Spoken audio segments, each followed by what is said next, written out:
I think LinkedIn's a very underutilized professional tool. Like here in the UAE, it's very, very well used. Back in Australia, people LinkedIn, nah, what LinkedIn what? Like it's Pat, what do you want the lasting impression of James Andrews to be as a leader? What do you focus on imparting? it's you know what I think the accumulation of all these points that we have sort of brought up, if any of those can then filter down to any of the teams that I've worked with recently or in the last, I think that's a win because they are taking the knowledge that you have, right? And then you're sort of like passing the torch, so to speak. But um, I'll use one character that I worked with most recently. He was my assistant manager from Kenya. His name is Victor.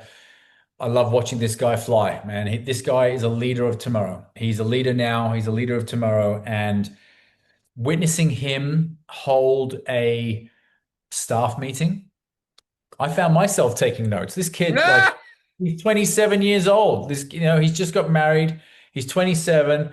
And the way that he was delivering this staff meeting, he had a well thought out agenda, right? He had his points that he wanted to talk about.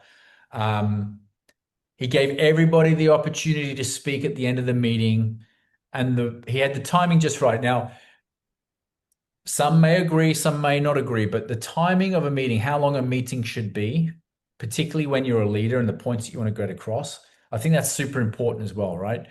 For me, no more than half an hour. A meeting should really be no more than half an hour to get these key points across. If you're communicating effectively with your team throughout the course of your voyage, throughout the course of that week, throughout the course of the month, meetings shouldn't really have to be any longer than 30 minutes, right?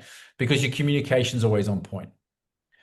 Your teams should also know at this point that if James is sharing something on WhatsApp, right, it's something to be read. It's not just a GIF, right? It's not just an emoji. It's not just like a throwaway, how's your day going, Kia? You know what I mean? Like it's actually something, okay, communication. So I think communication is the important one for me. If I've managed to pass any of that down to any of the teams that I've worked with, being an effective communicator, being listening, how you articulate yourself in a meeting, any words, verbiage that you use, hey, and if you can have a good sort of like being a little bit animated, knowing when to sort of like, hey, okay, guys, we need to talk about this, right? Mhm. This might become a little bit uncomfortable, but please respect the fact that we need to talk about. Or you might be, hey guys, you know what? Last week, phenomenal. Like it's all about adjusting the tone. So if I can pass that on to my teams, fantastic.